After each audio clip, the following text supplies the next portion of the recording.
Plaza Podcast.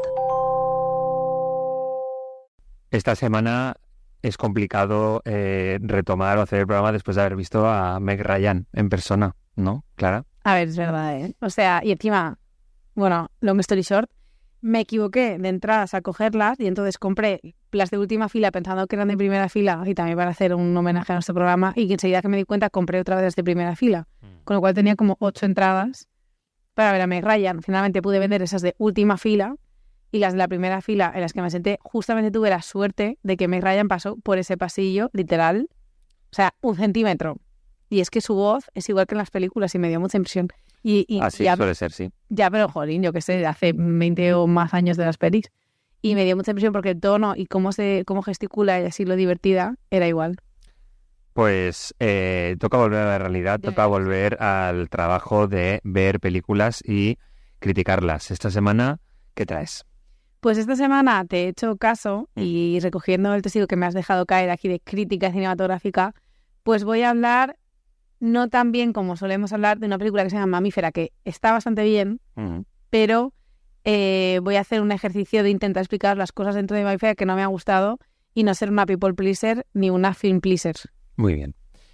Yo tengo un cometido mucho más cómodo, que es hablar de La casa, de Alex Montoya, la adaptación de la novela gráfica de Paco Roca, que te he de decir que este proyecto yo lo llevo siguiendo, bueno, pues desde el rodaje que lo vistamos, porque es una película que se rodó aquí en la provincia de Valencia y se estrena el 1 de mayo. Hay que tener en cuenta que vamos a advertir también a los oyentes y las oyentes que este viernes se estrenan unas pocas películas.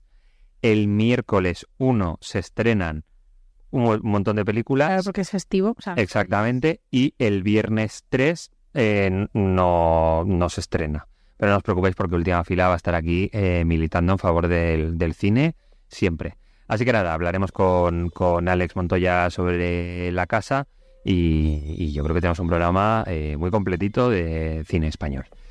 Esto es Última Fila, el programa de cine de Cultur Plaza y Plaza Podcast. Aquí estamos, Clara Gorría, Álvaro de Vis y tú que nos estás escuchando. Empezamos.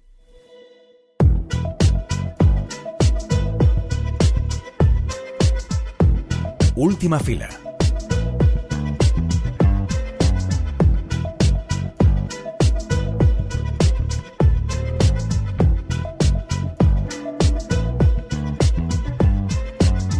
Pues bueno, ahí vengo con un ejercicio que no me lo ha mandado la psicóloga ni nada, me lo ha mandado Álvaro de Vis, y es que el otro día me preguntó, ¿qué tal Mamífera? Mamífera es una película dirigida por Liliana Torres que habla sobre el no deseo de ser madre y cómo su actriz, pues bueno, su personaje se queda embarazada y entonces tiene que decidir un poco qué hacer. Entonces, ¿qué pasa? Yo que le dije por el WhatsApp, no me ha hecho mucha ilusión esta peli. Entonces me dijo, pues si puedes dilo por favor, porque ya cuando traje Chinas intenté decir entre líneas las cosas que no me había gustado, sí.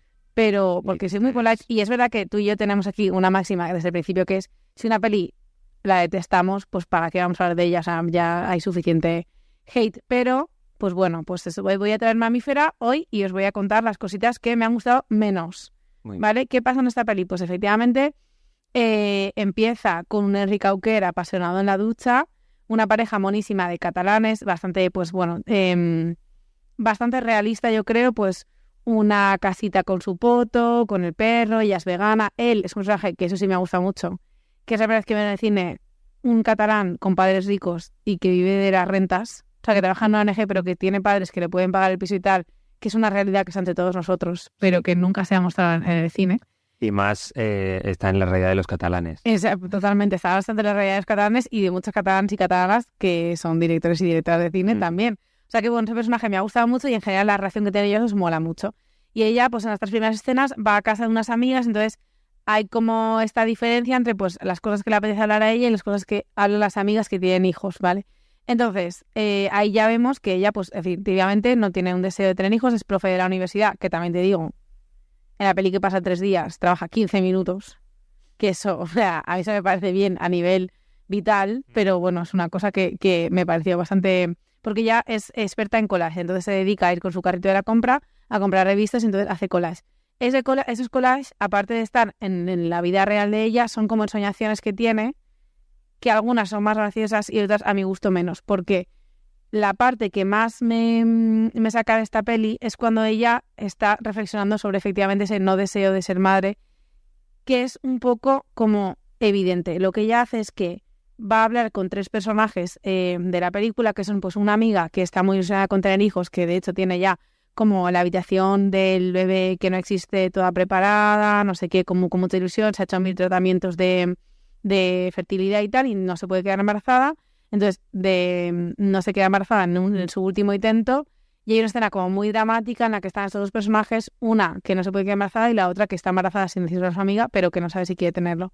Entonces, cuando esta escena es como la que abre la parte de la peli más dramática, porque al principio es como, bueno, pues eso tiene como algo de dramedia, es un poco divertida, incluso la banda sonora es como más de comedia y tal, y es ligera, pero también cuenta cosas interesantes, pero cuando ya para mí se pone como muy seria, me descolgué un poco. Y esa parte que se pone muy seria, efectivamente, es este trozo que habla con la amiga, uno que va a hablar con su madre, que recuerda un poco a 5 lobitos cuando le preguntan a la madre, ¿esta es la vida que elegiste? Y la madre dice, bueno, pues es la vida que hay. Pues es una conversación un poco parecida, pero no sé, junto con otra vez que va a hablar con una amiga que era como la típica hippie que no quería tener hijos y que al final sí que tuvo, esas 3 conversaciones supuestamente dramáticas a mí me sacaron mucho de la película y yo no me encontraba. O sea, que creo que el problema de esta peli es que no se encuentra. Yo no digo que una peli sea comedia o drama en un género en concreto, pero el equilibrio no lo vi. Y entonces, más frágil. Sí, entonces me perdí un poco. Y luego es verdad que también hay muchas elipsis, que es un elemento que está muy bien en muchas películas, pero a veces un poco desconcierta. Demasiadas elipsis, porque pues eso, yo hacia el medio de la película estaba un poco fuera. ¿Qué pasa? Que sí que es verdad que ella está increíble, las interpretaciones son todas muy guays, la temática es verdad que el no deseo también de ser madre yo creo que está poco explorado, pero el discurso en algunos momentos para mí como que era un poco fácil, entonces me perdía. Pero hay una escena hacia el final en la que ella está en la clínica pensando si aborta o no, y hay otra chica como de 16 años también con una pareja hombre y ella también con su pareja hombre pues de 30 años, más cultureta, un poco más repensado, y esas 2 mujeres se miran y entonces sí que es verdad que ese momento es muy emocionante porque te das cuenta que para entenderse no necesitan nada, pero en cambio, por ejemplo, para contar a sus parejas cómo se sienten de repente hay que explicar como A, B, C, D, y ya se entiende muy bien y ese momento es bastante emocionante. Ahí más o menos me volví a conectar, pero ya era un poco demasiado tarde. Entonces, pues bueno, ahí sí que volvió un poco la emoción y por eso yo no diría que Mamífera no me gusta, pero reconozco que quizá también había puesto más expectativas porque tiene un cartel y una campaña gráfica muy bonita y eso también a mí me afecta emocionalmente. Y no salí del cine con la sensación esta de acabo de ver mi nueva película preferida, que siempre busco y también es muy poco realista.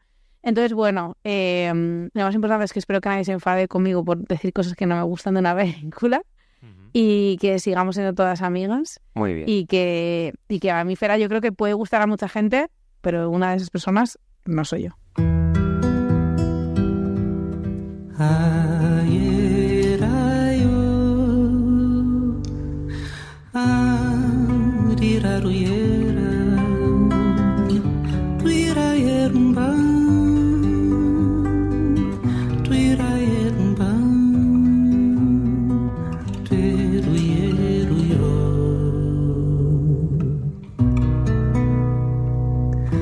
Que dom é esse de me acordar pro amor? Quienes hemos leído La casa de Paco Roca estamos más que de enhorabuena. El próximo miércoles 1 de mayo llega a la cartelera la adaptación al cine que ha llevado a cabo el director Alex Montoya y que se encuentra en el difícil equilibrio entre mantener la esencia de la obra original y no ser un calco que le quite autonomía a la película. Montoya opta por transitar este equilibrio para que el film pueda emocionar a los lectores de la novela gráfica de Paco Roca, pero también para que sea interesante para aquellas personas que se acerquen por primera vez a esta historia. Para el segundo grupo os cuento que La casa cuenta la historia de 3 hermanos que se reúnen en la finca en la que crecieron junto a su padre, fallecido recientemente. La familia tiene que prepararla para venderla.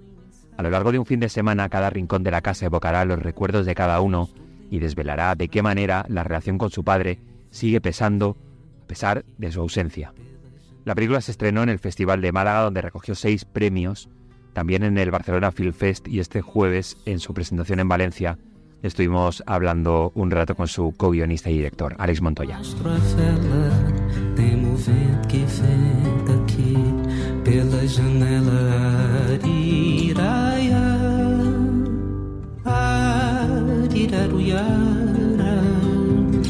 La primera pregunta, vamos a empezar porque la película ya viene de Barcelona, pero sobre todo obtuvo un gran éxito de premios en el Festival de Málaga, así que bueno, quería preguntarte, porque es una película en la que el aspecto emocional es muy muy importante, ¿qué es lo que te encuentras cuando el público la ve y se enfrenta a ella? No, pues la verdad es que llevaba mucho tiempo, ¿no?, encerrado con la peli, ¿no?, intentando terminarla. Teníamos pocos medios, entonces hicimos el color con el direct photo, que es buenísimo, pero bueno, fueron plazos largos. Aparte yo quería que estuviera perfecta, ¿no?, porque hago una película cada 3 años y quería que estuviera lo mejor posible. Y efectivamente cuando llegamos a Málaga fue como el test screening, ¿sabes?, de la peli, porque hasta entonces solo la habían visto pues familiares, amigos que nunca pueden ser objetivos.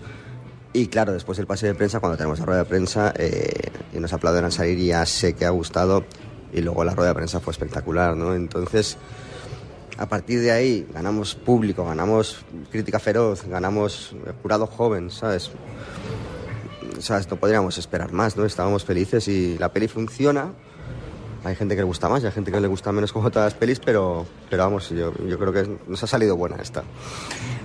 Sobre todo es importante el test del público, porque bueno, cuando has hablado del proyecto en anteriores ocasiones, hablabas del hecho de que la dificultad de la adaptación es que el cómic era muy contemplativo y había que generar esa trama, ¿no? No sé si ahí está también la clave para poder, a pesar de ser un formato, una disciplina totalmente diferente, poder seguir generando esa empatía que en cómic sí que funciona y en cine, tal y como está el cómic, no.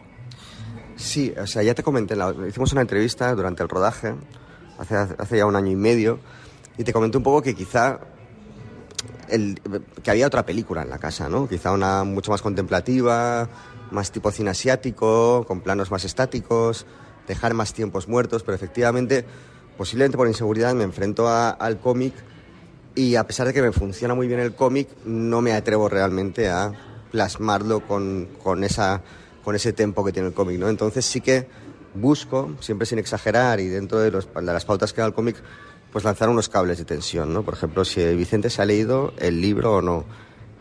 Subir un poco la fricción entre los hermanos, ¿no? Que Vicente sea más una figura paterna, que le tiene envidia al hermano porque nunca había conseguido escribir, y a la vez admiración, y de repente consigue escribir, y a la vez José ve más a Vicente como pues el padre que sabe lo que es, no como su padre real, que no sabía también quizá tanto de literatura, pero Vicente es el padre que sabe literatura y busca su aprobación, ¿no? Eso, y por ejemplo, y luego la comida en el centro de la peli, yo creo que es como los cambios fundamentales, que es una comida que no existe en la novela gráfica de Paco Roca, y la idea es que, bueno, sacar a los hermanos de la casa y para que, liberados un poco del peso de la historia familiar, pues puedan hablar abiertamente de lo que quieren hacer con la casa, que significa hablar más de lo que les pasa, de sus diferencias. En este generar una nueva narración, ¿qué importancia tiene el montaje? O sea, ¿de qué manera el montaje completa esa idea de generar una nueva, esas fricciones, esos cables de tensión? Porque me da la sensación de que es vital para acabar de completar esa reimaginación. Sí, pero o sea, no el montaje, en fase de montaje tanto, porque yo respeto bastante la estructura del guión, a no ser que la película no funcione. Y con Lucas tuvimos algún problema en este sentido, ¿no? Que eliminamos bastante metraje rodado en el montaje final. Aquí está prácticamente todo aprovechado. Y la estructura nueva está en el guión, ¿no? Y efectivamente la casa, cuando la ves, la película es aparentemente muy sencilla, pero si te das cuenta, pues cómo retrasamos como la aparición o ver la cara del padre mayor, cómo vamos entretejiendo, ¿no?, recuerdos de unos y de otros, que los hemos recolocado con respecto al cómic. Por ejemplo, los 3 momentos felices cuando están construyendo la pérgola los hemos recolocado en los flashbacks de cada uno. Pues bueno, que al final es un poquito efectivamente es un poco un trabajo de miniatura, que no la ves cuando sucede, que es lo que tiene que suceder. El montaje y este tipo de cosas tienen que ser invisibles, pero que están ahí. Las diferentes líneas temporales no es solo una cuestión de cambiar la relación de aspecto, ¿no? De repente rodar con un formato cuadrado y en otro en panorámico, ¿no? Háblame de cómo las líneas temporales, más allá de esa decisión, que es la que a lo mejor es más visible, más evidente, cómo seguir generando esa textura y no sé si era enfrentarse a rodar de maneras diferentes, ¿no? Con la cámara. A ver, el tema de los... A ver, tenemos en la peli tenemos recuerdos y luego tenemos también un flashback, ¿no? Que es en la larga secuencia del padre en el hospital. Y gente dice, ¿por qué no has cambiado de formato? Y dice, pues porque no está recordándolo nadie. Esto es un flashback que hacemos nosotros para explicar lo que ellos no saben, que es por qué el padre un poco se deja ir. Y el tema de los flashbacks, de los recuerdos en concreto, sí que es una cosa que resolví en montaje ya. O sea, sí que utilizamos otras ópticas, utilizamos más angulares en los recuerdos, buscando un poco la sensación de subjetivo.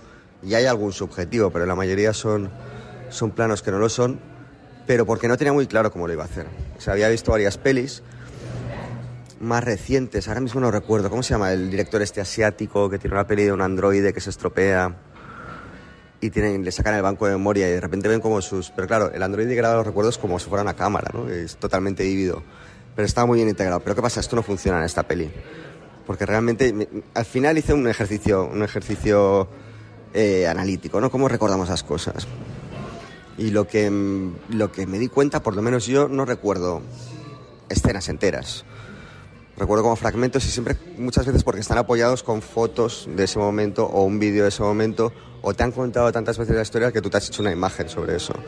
No fuimos a ser muy experimentales, pero sí que lo que quise es trabajar en la textura de cine, Super 8, Super 16, que es la que la asumimos como bueno, todos los documentales del siglo XX, ¿no? Están grabados con esto. Y luego cerrar un poquito, ¿sabes? Que no de repente que no sea pantalla completa, sino... Y también hicimos un trabajo muy guay con el sonido, que es cerrar todo el canal central y hacer una EQ que matara el sonido brillante, ¿no? Las frecuencias altas. Y al final me funciona muy bien por montaje, pero ya te digo, fue totalmente, prueba y error. Para hablar hacéis varias escenas fuera de la casa, pero es importante rodar la casa, porque el escenario, rodar concretamente en esa casa, tener la referencia visual, era importante para ti también, para la adaptación. Sí, no, mucho. El tema es... Bueno, la casa es la que sale en el cómic.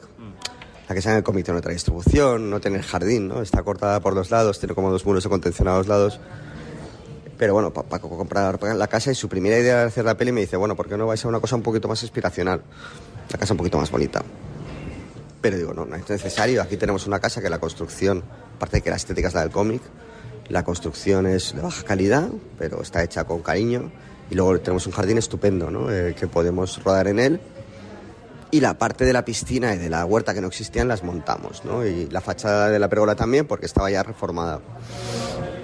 Pero sí, o sea, la idea era rodar en la casa, que los actores tuvieran un espacio físico, que los sets siempre son más complicados. Esto es más complicado para rodar, pero mejor para los actores. Pero lo que buscábamos siempre es la estrategia de que fuera muy reconocible visualmente. Que los actores se parecieran a los personajes en el cómic, que la casa se pareciera, que los espacios estuvieran distribuidos más o menos como en el cómic, para que no creara una fricción, pues eso, la entrada del espectador que es fan del cómic a la película. Sabes, que verá todos esos códigos visuales representados, y eso, mi idea era que nos daría pues cierto crédito para introducir los pequeños cambios de guión y de estructura. Claro, precisamente te quería preguntar eso, ¿no? Hasta de qué manera influye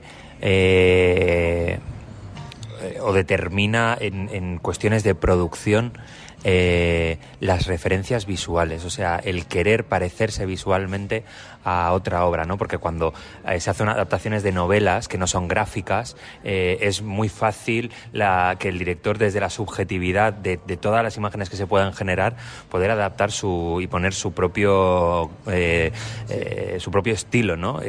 Bueno, ¿de qué manera ha influido eso en la producción y en la adaptación? A ver, yo tengo una teoría con las novelas, y es que hay novelas de todo tipo, más descriptivas, menos descriptivas, pero realmente las imágenes que se crean yo creo que son muy parecidas en todas las cabezas. Lo que pasa es que efectivamente, como no tienes la referencia directa de las viñetas, pues los directores que quieren ser más preciosistas o más rococós, pues van ahí, o los que quieren ser más gritty, más de los pies en el suelo, pues van por otra parte. En el cómic efectivamente teníamos esto, y ya te digo, o sea, si se hubiera tratado quizá de un cómic no tan querido, ¿sabes? Si hubiera como base, no fuera tan conocido, que fuera más de 4 gatos que les gustan mucho los cómics. Pero es que esto realmente necesitábamos al público raíz, que era el lector del cómic, y se han vendido creo que 50.000 ejemplares en España. Se puede hacer un cálculo de unos 100.000 lectores, porque los cómics se pasan y tal. Entonces sí que realmente queríamos mucho, y además es que me gusta mucho la estética que tiene el cómic. Y a mí me resulta más fácil, a que no haga los planos concretos, que al principio estaba planteado, pero luego me fui despegando, ¿no? A medida que avanzaba el guión, sí que me gusta mucho el tema de, bueno, si eso está ahí, vamos a utilizarlo, no tiene ningún sentido no hacerlo, y va bien para la película, y cambian cosas, pero ya te digo que el conjunto es reconocible. En aquella entrevista a la que hacíamos referencia en el rodaje, me comentabas que en esa adaptación de generar la trama, luego también pues quitaste 30 páginas de guión y lo aligeraste, ¿no? A mí me da la sensación cuando veo la película que es una película predominantemente conversacional, pero que a la vez tiene el suficiente aire como para que no sea una película como de estas adaptaciones de teatro en la que están todo el rato hablando y es muy exigente para el espectador, y de alguna manera como que das ese espacio para que la película también repose. Háblame de cómo fue esa búsqueda de ese equilibrio, ¿no? Pues mira, ese equilibrio se produce ya cuando ya he terminado Lucas, he escrito y reescrito La Casa, y estoy bastante agotado porque Lucas funcionó muy mal en cines, entonces estaba muy reventado. Entonces, de repente, bueno, parece que íbamos a conseguir la financiación y yo no podía escribir más, o sea, no. Entonces, recluto a Joana M. Martínez, que es una guionista de Valencia, que ha trabajado mucho en tele y la conozco muy bien porque es la pareja de Óscar Bernácer y trabaja en la productora de Jordi Llorca y de Araceli. Bueno, la recluto para hacer esta reescritura final, ¿no? Porque yo no me veo con ánimo y yo también he perdido mucho la perspectiva sobre lo que está bien y lo que está mal en el guión. Y la verdad es que me viene muy bien, ¿sabes? Ese par de ojos frescos y cortar una serie de historias que había metido en la peli que no tenía, pues por ejemplo lo del vino era un running gag mucho más desarrollado. Y luego cortar, por ejemplo, los 30 minutos, los 30 páginas que hemos cortado, es que la peli tenía como 140 páginas el guión, 130 y pico. Y al final la dejamos en 100, que dices, bueno, esto es una buena peli, sabes, 100 minutos, irá un poquito más rápido, van a ser 90, pero al final fueron 80 y está prácticamente todo lo rodado, ¿no? Quiere decir que al final lo del tema del minutaje, del página por minuto de los guiones, no es muy de fiar. Pero nada, me ayuda eso a pues, la construcción de la pérgola, por ejemplo, que son cosas que además te das cuenta a medida que se acerca el rodaje. La construcción de la pérgola es un rollo logístico impresionante, ¿no? Porque, claro, tienes que ensayar físicamente las escenas, tiene que ser creíble, tienes que coordinarlo con el diálogo, o sea, es una cosa que aparentemente es muy fluida en el cómic, es muy complicada de rodar. Pues nada, vamos a quitar la pérgola, vamos a darles un abrazo, que un poco es la misma idea, ¿no? Compartir un momento feliz juntos, y estos momentos felices que contaban de la pérgola los vamos a repartir. Pues uno para José, que es el del coche, otro para Lorena, que es el del bidón de agua, y para Vicente, que era lavando el coche con su padre, se lo vamos a pasar al padre, ¿no? Lo vamos distribuyendo. Y bueno, pues toda esta reestructuración y reescribir y quitar chorradas que había metido yo y tal, pues eso lo hago con Joana y le viene bien a la peli. Es cierto que quizás se queda un poco corta y también yo he tenido mucho miedo de lo que dices tú. Sí que hay aire, pero a la hora de montar he tenido mucho miedo de... Y luego visto en pantalla, es que es muy complicado porque ver la película en pantalla grande cambia mucho. Luego un país en pantalla grande sí que podría haber alargado algunos momentos un poquito más. Pero siempre tienes como esa cosa, ¿no? Ese miedo. Una última pregunta. Pensando en tus anteriores trabajos, en Lucas y en Asamblea, el tono o el lugar en el que me da la sensación como que tú como cineasta querías provocar al espectador es muy diferente a lo que tú quieres provocar en La Casa, que yo entiendo que también tiene que ver con lo que creo que todo el mundo que hemos leído el cómic de La Casa nos provoca, ¿no? No sé si de todos los retos que tenía esta película, este proyecto para ti, el hecho de que os habéis hecho con el biznaga de guión, Joana y tú, que en esa rueda de prensa la gente os preguntara emocionados. No sé si el gran reto precisamente era generar una nueva emoción como cineasta. A ver, realmente luego, viendo mis películas con retrospectiva, la verdad es que se parecen. Yo quería hacer una comedia, quería hacer un thriller y quería hacer un drama. Y los quería hacer, pues, para mostrar mi versatilidad. Bueno, una cosa un poco arrogante. Pero al final las ves las tres y son muy parecidas, quiero decirte. Tienes ternura en las tres, tienes abrazos. Es una cosa que pues, se ha convertido en un puto cliché en lo que hago. Y tienes mucha relación paterno-filial.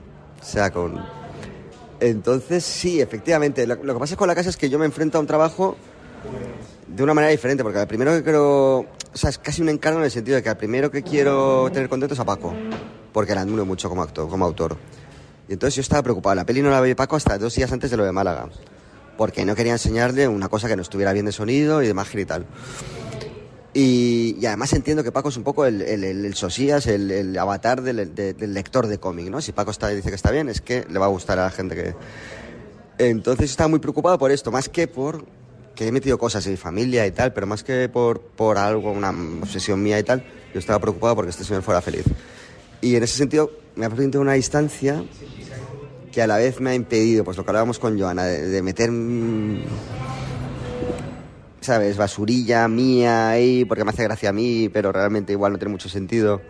¿Sabes? Me ha limpiado un poco de manías y de artefactos y de ornamentos raros. Y yo creo que la película es muy limpia en ese sentido, pero ya te digo, porque tiene como una especie de cosa como casi de encargo.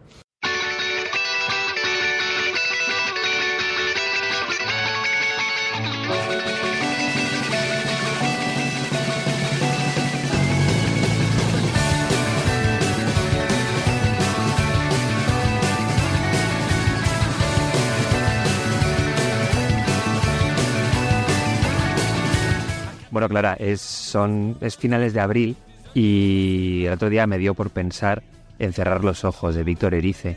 De qué manera y qué rápido se nos ha olvidado una película que es notable, y que es notable no solamente para el año, ¿no? Porque muchas veces hablamos siempre de lo mejor del año y destacamos 5 o 6 películas, sino que Cerrar los ojos de Víctor Erice tenía la capacidad de trascender el año, y sin embargo me da la sensación de que ni siquiera los propios medios de difusión sobre películas le hemos sabido colocar en el lugar del imaginario, ¿no? que merece esta película. Así que creo que está ya en varias plataformas, así que animo a que este fin de semana, y si no, el que viene, que el viernes no hay nuevas, exactamente, no hay cartelera, sino que ya puedes ir el miércoles a ver las nuevas, a ver La Casa de Alex Montoya, por ejemplo, pues que se animen a verlo.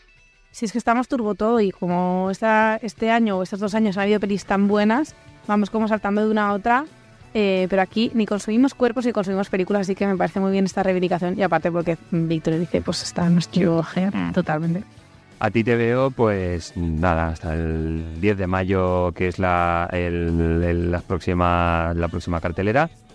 En todo caso, sed felices, y Última Fila vuelve en 7 días.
Plaza Podcast.